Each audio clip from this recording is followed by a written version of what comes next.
Pourquoi un homme qui aimait Dieu plus que tout a-t-il tout perdu en une seule journée? Et pourquoi Dieu semblait-il ne rien faire? Tu trouves ça injuste? Moi aussi je me suis déjà posé cette question. Cet homme s'appelait Job. C'était un homme droit, un homme intègre. Il craignait Dieu et s'éloignait du mal.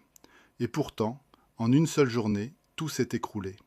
Ses biens partis, ses enfants tous morts, son corps couvert de plaies douloureuses. Et le plus difficile à accepter dans tout ça, Job n'avait rien fait de mal. Absolument rien.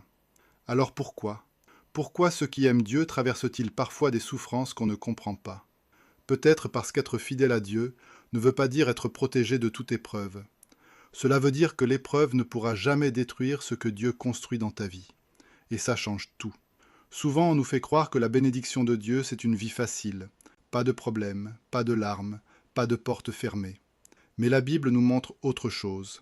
Le plus grand cadeau de Dieu n'est pas de t'éviter la tempête, c'est d'être avec toi au milieu de la tempête. Job a pleuré, Job a souffert, Job a posé toutes les questions que toi aussi tu te poses peut-être aujourd'hui. Il n'a pas reçu toutes les réponses, mais il a continué à faire confiance à Dieu. Et dans sa foi, il a fini par voir Dieu d'une manière nouvelle. Comme il l'a dit lui-même, « Mon oreille avait entendu parler de toi, mais maintenant mon œil t'a vu. » Peut-être qu'aujourd'hui, toi aussi, tu traverses quelque chose de difficile. Tu ne comprends pas le plan de Dieu. Tu vois seulement ce que tu as perdu. Tu vois les portes qui restent fermées. Tu vois le silence. Et peut-être que tu te demandes, « Seigneur, pourquoi ?»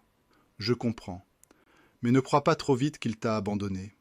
Parce que parfois, c'est précisément quand tu te sens la plus vide, la plus brisée, la plus convaincue qu'il est loin, que Dieu est en train d'agir. Il n'explique pas toujours tout, mais il vient près de toi, comme il est venu vers Job, comme il est venu vers Naomi. Il n'a pas immédiatement enlevé sa douleur, mais il lui a donné Ruth pour marcher avec elle et reconstruire sa vie. Et un jour, tu comprendras ce que Job avait compris. Mais je sais que mon Rédempteur est vivant, et qu'il se lèvera le dernier sur la terre. Cette parole ne veut pas dire « demain tout ira mieux ».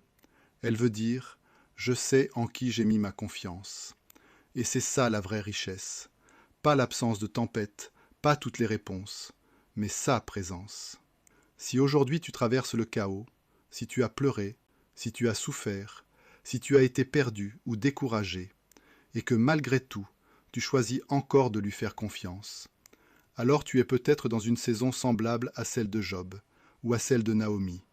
Et leur histoire nous rappelle une chose importante. Ce n'est pas la fin. Si toi aussi tu crois encore en lui malgré l'épreuve, écris dans les commentaires « Mon Rédempteur est vivant » et partage cette vidéo à quelqu'un qui a l'impression que Dieu l'a oublié. Si tu veux vraiment connaître Dieu, fortifier ta foi et te préparer au retour du Seigneur, nous avons un groupe d'études bibliques gratuit. Chaque soir, nous lisons la parole de Dieu ensemble. Clique sur le lien dans mon profil ou envoie-moi un message WhatsApp au numéro affiché à l'écran en écrivant « Je veux connaître Dieu ». Je serai heureuse de t'inviter à nous rejoindre.